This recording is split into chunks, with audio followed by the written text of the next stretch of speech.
They already banned out the Fovias, the Juicin, as well as the Kalea. Singapore, on the other hand, responds with the Marcel, Freya, and the Parquito ban. Singapore really likes the Gato Kacha. I don't know if they will want to pick that up once again. I don't think Gato Kacha really works in this particular matchup unless Roy decides to go for the Gourd. But I feel like looking at Team Philippines, they already have access to the back line, so the Gourd is definitely not safe anymore, right? Especially with Vinuya on this Arlot. Sorry, Sanford. Yeah, especially Vinuya on this Arlot. It's like he is Arlot himself, and he can bob and weave, find the main pickouts all the way in the back line, and then just find a slash to deny the Gourd. So Team Singapore, on the other hand, now the Claude being selected by Keith, and then after that, Valley going back to something that is more comfortable. I would say the Khalid coming into play for the side of the Singaporean Rome. So Insurance and the Claude definitely one of the high priority picks in Rit 1. Rit 2 on the another pick on the Khalid definitely has a bit more early game presence. Akai is one of the high priority, getting slipped off the bat from Singapore. Philippines will snap pick that one up. Nepomuceno picking up the Akai. We've seen so much power coming from him, and not only that, Bruno, the gold standard, picking up his more comfortable pick in the Bruno.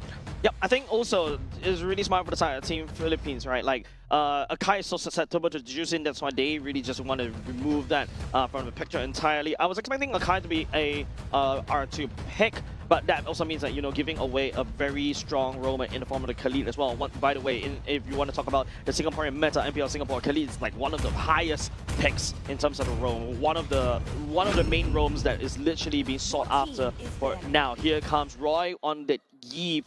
Going into this, what's the play right here? A lot of teams are starting to ban out that Yves. They realize that the Yves has quite a bit of utility that they want to bring to any of these games that you're playing, especially when you have a really fast-moving lineup.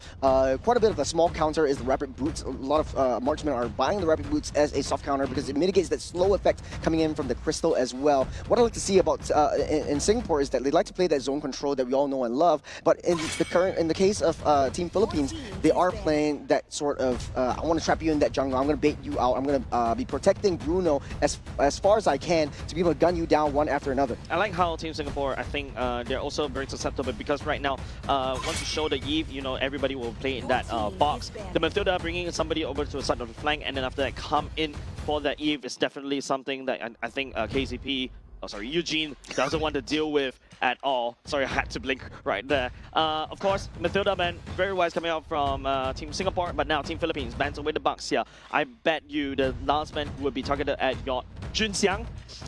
Sorry, go. Junxiang for the Fredrin. It's a muscle memory by this point. Yeah, I think forcing Junxiang in Assassin would be I think pretty good for Singapore. He's more comfortable with the Assassins. In the community right here in Signing Singapore, he's known as one of the better Assassin players. That's why he's being drafted into MPL Singapore. But unfortunately, though, he has to adapt and he has to change his pace in the way he wants to play around in Singapore. But this is Team Philippines that we're talking about. You don't want to leave anything to chance. And as far as we know, we really like to play these hard-hitting damage heroes. And like you said, the Fredrin being banned out. I like Team Singapore bans, legit. It feels like they really did their homework as much as they can. Congratulations on the Eugene, by the way. Happy Father's Day too. Okay, for the side of Cho, right, it is also something that De La Cruz has played tremendously, especially when De La Cruz is so active on the map all across the board. So yeah, blending away these two roams will alleviate at the very least. But then this also means that, you know, Team Philippines have access to other roams. I was thinking maybe even to a certain extent the Atlas, right, to slow down Khalid from rotating. The Marcel, unfortunately, banned as okay. Guinevere decided for the side of Team Singapore onto Junxiang. Yeah, Guinevere is basically the third pick in terms of, or maybe the fourth pick in terms of the jungle. It does have some tank ability. Typically, you get the concentrated energy for a little bit more spell vamp, and then you go full tank. The job here is control the early game. You have a lot of early game damage. Try to engage into any of these team fights. Try to secure the objectives. But you're going up against Nepomuceno. The GOAT. He's not going to give you an easy time. He's going to use the heavy spin to get you out of the way. And not only that, De La Cruz setting the tempo with the Atlas and the Gourd pick for Papico. So much displacement mechanism coming out from the side of Team Philippines, right? Apart from the Fatal Links, you also got a heavy spin. You got to add the R-Lot with the final slash as well. This means that, you know, Gourd is going to have a fun time on this particular Gourd. Looking at it for the side of Team Singapore, though, I mean, they need to really find a way to access the backline on the Gourd. Usually is that Yu Chong that will be able to do that. We'll also see how other teams use the Zetian to be able to do so. I think Diablo on the... Sorry. We look on this Yu Chong is definitely going to be a very good pick.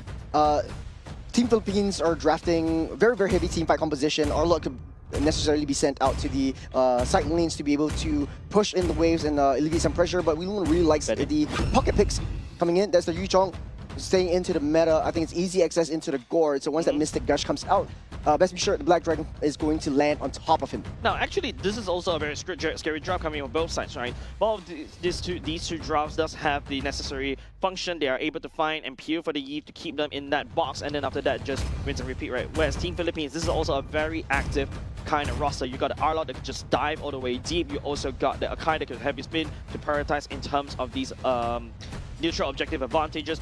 But the Guinevere can also do the same. Spatial migration right into the Violet Requiem. You cannot activate the heavy spin. If you cannot activate the heavy spin, that would be a turtle given over side Team Singapore.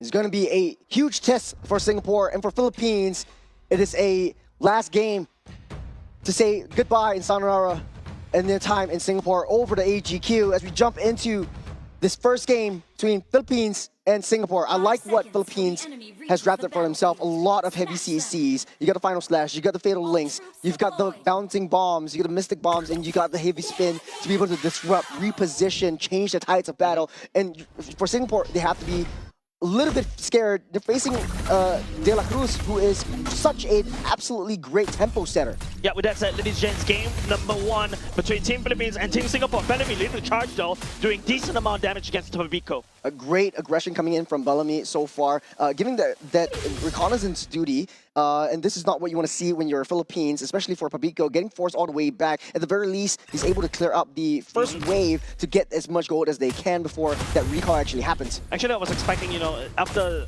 Bellamy was able to do a decent chunk of damage, take it right off the back on De La Cruz. Yep, great little bit of a fear factor from Singapore to push them out, and Philippines really understands how far Khalid as well as Guinevere would go in the early game. On the bottom side, though, I don't think it would be too much of an issue. We typically see the Yuchong clearing the wave, joining in this team fight, joining in the aggression in the jungle. Bellamy still on reconnaissance duty. They know where De La Cruz is, so Singapore are trying to play around De La Cruz. It's a very slow-paced game, even coming from the side of Team Philippines, right? You're expecting the Atlas and also Pabico to start rotating out of control, but maybe because of the Khalid, right? Over there, easily wave clear. Actually, even though it's also interesting that the mid lane is actually freezing the wave right there, trying to deny farm away from Pabico. Yep. Expanding rivers activated. Turtle spawns up in the next 5 seconds. And top side won't be too much of an issue. Pilas able to push Keith back for now. Typically, we won't see the marksman joining in the first turtle fight. Bellamy's in position. De La Cruz as well.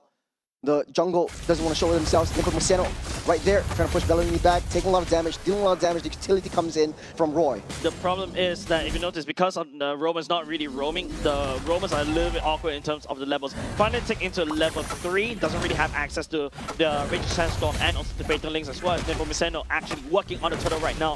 Jinjiang still not able to be found. Bellamy at half health will be able to heal everything back up. Black Dragon form already used up by Weelun, going straight to the backline. Petrify and Vops laid down low. Nepomuceno steals away the turtle from the Singapore's nose. The first blood going over to Venuya. They're still happy and healthy. Singapore doesn't want to push more. The Violet Requiem was activated just to protect Roy, but unfortunately, you know, Venuya being Venuya was able to access all the way, taking out first blood. He's going for more. Great cutoff, great dash. Venuya, another kill onto Weelun.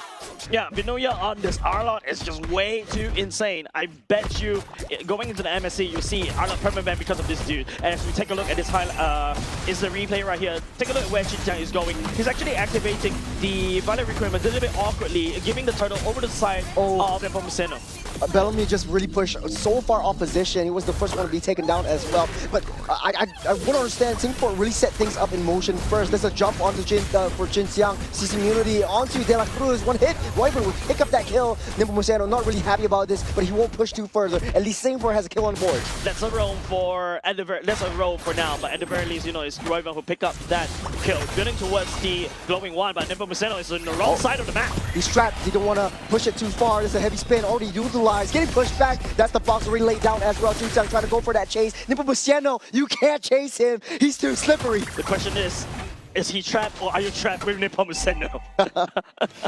There was a great play coming up. Singapore always starting things off, but the damage isn't really coming through. And like you said, a little bit of miscommunication issue from that first turtle fight, which leads into this next one. Xinjiang. I think it's just, you know, a slow and steady pace, right? I think currently from the side of Team Singapore, there's no reason to really fight.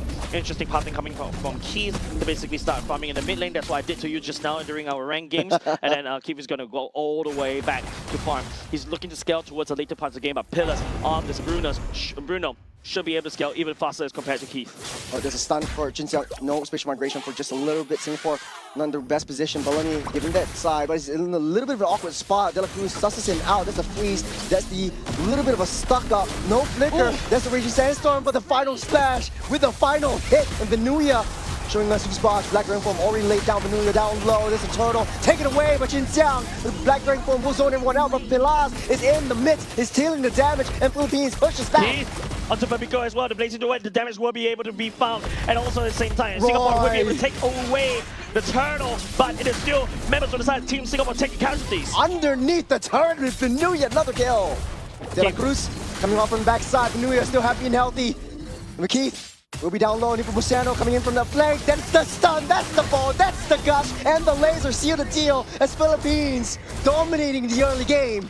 Team Philippines seems like they're loving this dance. They're literally toying the food from the side of Team Singapore, right? There's a lot of times and opportunities on the side of Team Singapore to be able to end up the kill, and because of that, they overextend a little bit too much. And you know, for the side of Team Philippines, right, they take full advantage of that. You take a look, it's a 1K gold lead as compared to his counterpart on Team Singapore. I also like what Philippines is doing. They know that they're going to secure the kill onto Royven down the mid side earlier on. They left it for Pilas to pick it up. And now this Bruno also dished the boots for a little bit more damage right from the get-go. Two core items, Berserker's Fury and Hospitals. Let's break it down the bottom side. Keith really down low. They never saw Nepomuceno coming. Keith getting stunned up by the ball. That was just unfortunate. Bellamy trying to buy some time, but I think if it's a lost cause, we might as well just leave it. I think it's just Team Singapore thinking there's almost a chance. It feels like Team Philippines was just dangling the carrot, and Team Singapore fell into that trap. I would say it's a mousetrap as well. If you notice, because of that whole rotation, holy moly, what happened? Because of one instant replay, we lost mid, we lost top, and we also lost bot as well. Oh, the map looks kind of barren. It's only 6-minute mark. Singapore has to fight back. Wilun gives a little bit more vision onto De La Cruz, but this is a tempo setter. A tempo-heavy team that Philippines is building up for themselves. And slowly but surely, Pilas is already online. Singapore cannot force an error. Yeah, I think they forced a little bit too much. You're giving 10 kills over the side of Team Philippines, 6K gold lead, almost, right? 800 gold lead per minute. And it's only the third turtle right now. I think Team Singapore definitely needs a lot more time to grow. They need a lot, around like 7 more minutes in order for them to shine. But looking at how Team Philippines has been playing, I don't think they're going to give them a watch at all. Yeah, that's a lot of hyper funnel. Look at Wilun, no damage at all to Nepomuceno. He's just taking it as a tickle.